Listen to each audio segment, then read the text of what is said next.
को बदीन जुम्मे के दिन 4 मार्च को टंडू मोहम्मद खान, टंडू वाला यार, मटियारी। हफ्ते के दिन 5 मार्च को हैदराबाद में जलसा करेंगे। कहाँ है हमारे जहीदो साहब? आपकी टीम और सारे लोग यही हैं सही? ऊपर है। अच्छा।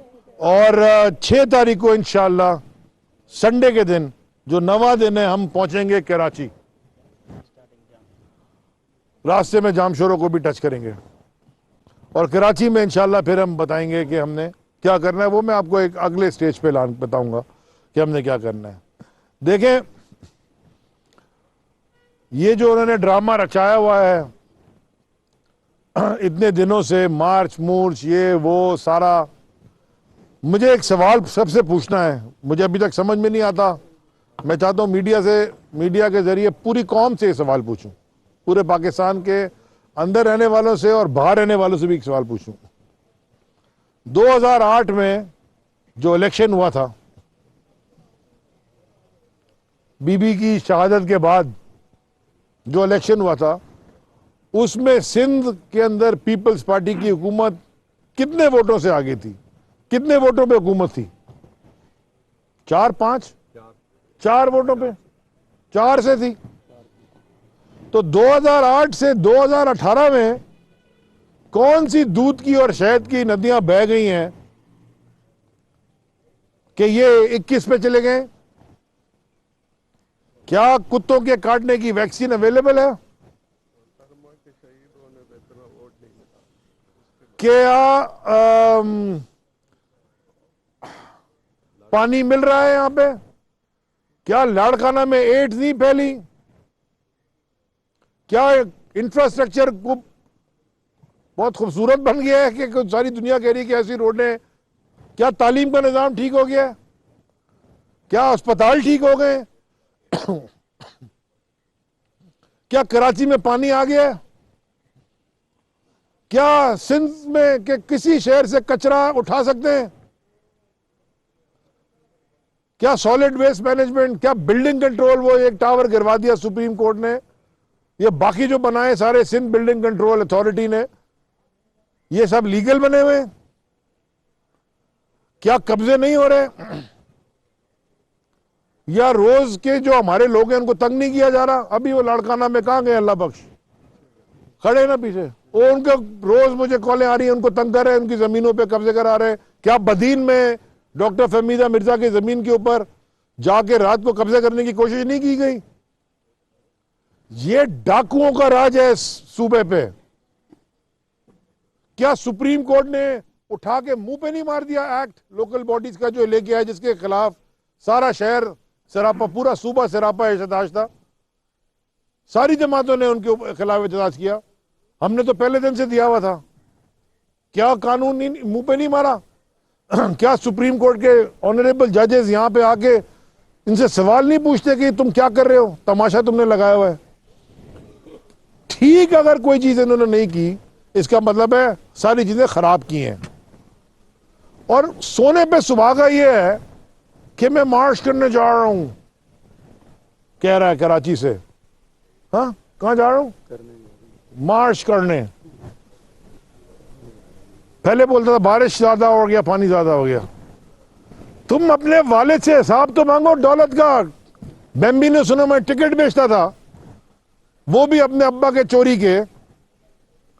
उससे कभी तुमने ये पूछा है कि ये इतनी बड़ी जो आपने जायदाद खड़ी की है, ये कोई हक हलाल की कमाई है कि आप खुद भी और अपनी औलाद को या उसके बहन भाइयों को उसको हराम खिलाते आए हो? वो पूछे तो सही। और बाकी इतने बड़े बड़े लोग साथ लगे हुए डिफेंड कर रहे होते हैं। मुझे तो समझ में नहीं आता, तो हराम खाने वाले को क्या बोलते हैं? कोई लफ्ज है उर्दू में? अच्छा, तो हराम, और ऊपर से आके लेक्चर दे रहे होते हैं असेंबली में खड़े होके। वो जेआईटी की रिपोर्ट पढ़े, उसमें नाम लेके कत्ल करवाए हैं। वो खुद कह रहा था उज़ैर बलोच के इसके कहने पे मार दिया, उसके कहने पे मार दिया। क्या शुगर मिलों पे कब्जा नहीं किया आसिफ ज़रदारी ने सिंध की? कोई आदमी है जो कह सकता है कि नहीं किया? कोई ये ओमनी ग्रुप की जेआईटी तो पड़े जरा, उसमें वो शहतूत के और अमरूद के और पता नहीं बेचारे गरीब लोगों के अकाउंटों को उनको इस्तेमाल करके, क्या टीवी के ऊपर बैठ के इसने नहीं कहा एक इतने बड़े एंकर के साथ कि जी जिसके अकाउंट से पैसे निकले उससे पूछें। ये जरदारी इधर और शरीफ खानदान पंजाब में। इनकी क्लिप मैं आपको सुना देता हूं कि ये एक दूसरे के बारे में क्या कहते थे, सारी दुनिया ने सुना है। और खान साहब उस वक्त भी कहते थे कि आखिर में ये सारे इकट्ठे हो जाएंगे। ये पूरी नूरा कुश्ती में 2008 से 2018 तक इन्होंने मुल्क का बेड़ा गर्क कर दिया।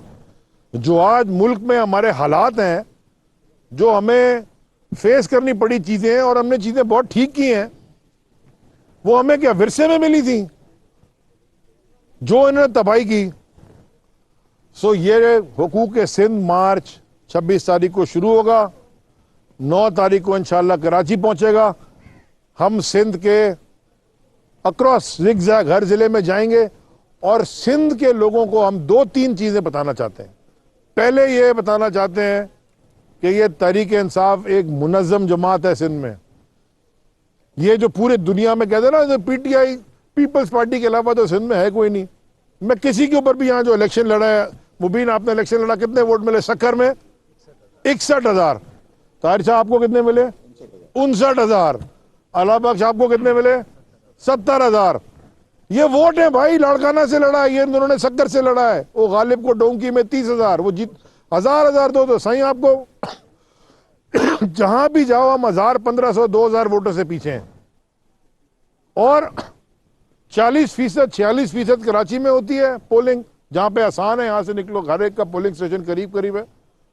और 76-75% थरपारकर में हो जाती है। और थरपारकर में ऐसा पानी बह रहा है जिसमें हाथ डालो तो सोने का बन जाता है।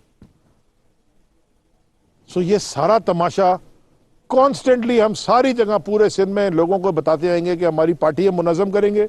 दूसरा, हम ये लोगों को बताएंगे कि हम ये 2023 अगले साल 2023 के इलेक्शन में इंशाअल्लाह पाकिस्तान तहरीक इंसाफ सिंध में हुकूमत आपको बना के दिखाएगी। और इस जरदारी माफिया से, वो पीपल्स पार्टी नहीं है, जरदारी माफिया से जान छुड़ाएगी पूरे सिंध के लोगों की। हम उनको बताएंगे कि हम आपके साथ खड़े हैं। यहां तो कोई साथ खड़ा होता है उसके ऊपर केस बनाते हैं, कभी बकरी चोरी का, कभी किसका, कभी कुसका। वो पता चला उसी के ऊपर बकरी चोरी की एक FIR